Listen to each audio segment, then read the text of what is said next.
Vous avez donné sans compter, donné jusqu'à vous épuiser. Mais redonner à soi, se redonner à soi, c'est aussi un acte d'amour et peut-être même le plus grand. Vous êtes peut-être de celles ou de ceux qui aiment profondément. Vous donnez sans calcul, sans mesure, avec le cœur grand ouvert. Alors, aider, soutenir, être présent, c'est dans votre nature, mais parfois, ce don devient un réflexe, une manière de vous sentir utile, de vous sentir exister, de rester en lien, de combler un vide intérieur. Et petit à petit, vous donnez sans compter, jusqu'à ne plus savoir ce qu'il vous reste. Alors donner c'est beau, oui, mais se perdre dans le don, c'est douloureux. Parce qu'à force de vous tourner vers les autres, vous avez peut-être oublié une direction essentielle, la vôtre, vous-même. On ne se vide pas seulement parce qu'on fait trop, on se vide aussi quand on donne sans retour. Vous savez, ces moments où vous soutenez tout le monde, où vous tenez debout pour que tout tienne autour de vous, mais où personne ne voit que vous êtes, vous aussi, fatigué. Et c'est cette fatigue-là, la fatigue invisible, qui naît quand vous êtes toujours là pour les autres, mais rarement là pour vous. Et vous finissez par ne plus savoir ce que vous ressentez vraiment. Quand on vit trop tourné vers l'extérieur, on perd le chemin de l'intérieur.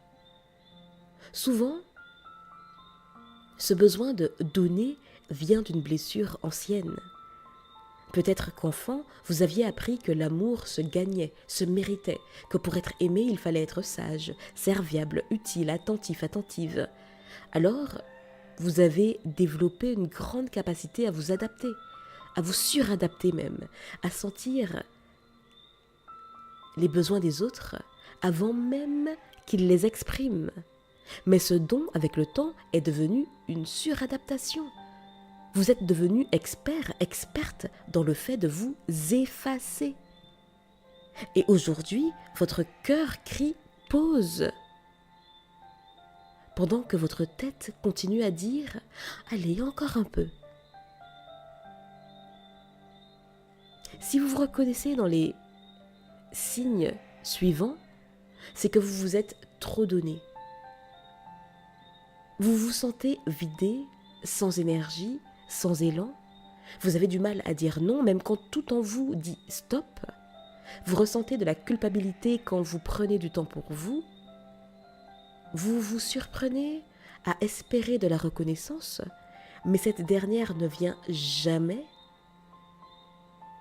Vous avez cette impression d'être en périphérie de votre propre vie, spectateur, figurant de votre propre vie. Et ces signes, loin d'être des faiblesses, sont des indicateurs de déséquilibre.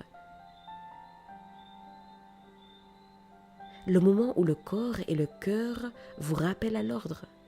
Reviens, reviens à toi. Et revenir à soi, ce n'est pas devenir égoïste, c'est se recentrer.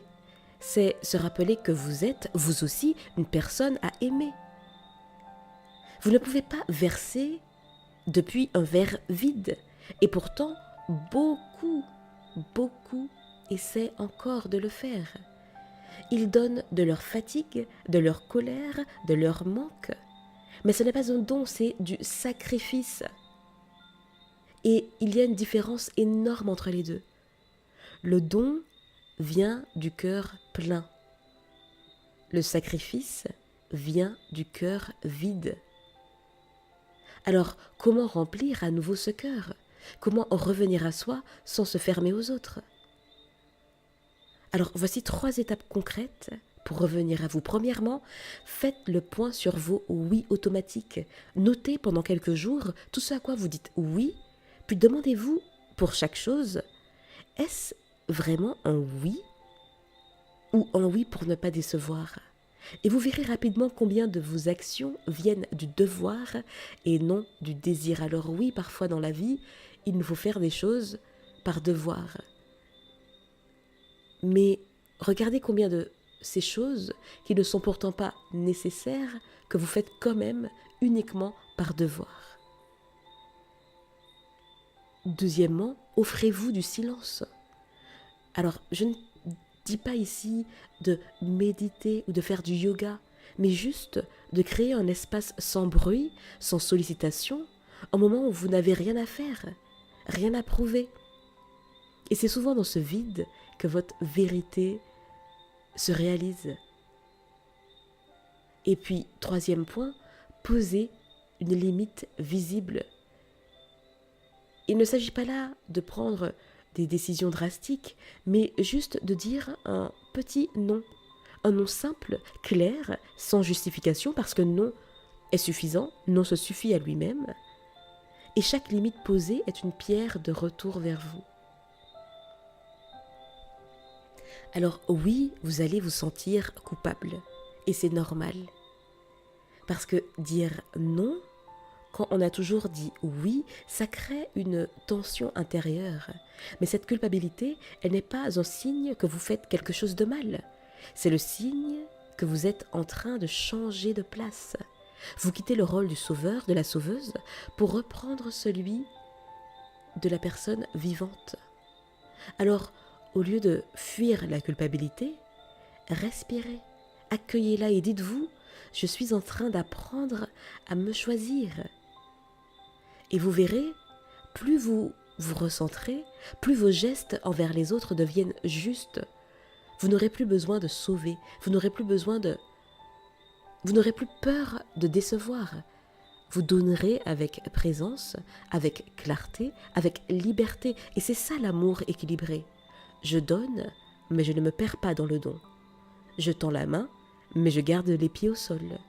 Et c'est souvent à ce moment-là que vous commencez à attirer des relations différentes, des liens où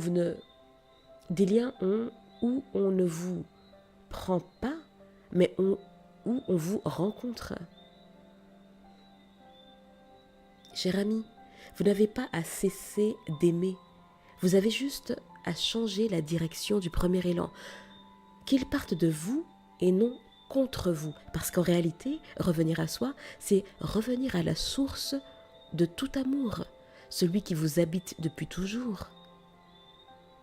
Et quand vous le retrouvez,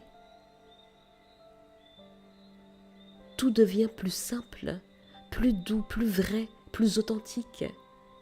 Alors ce soir ou demain matin, prenez un instant, même court, et dites-vous simplement « Je reviens à moi » et sentez comme tout se remet à respirer.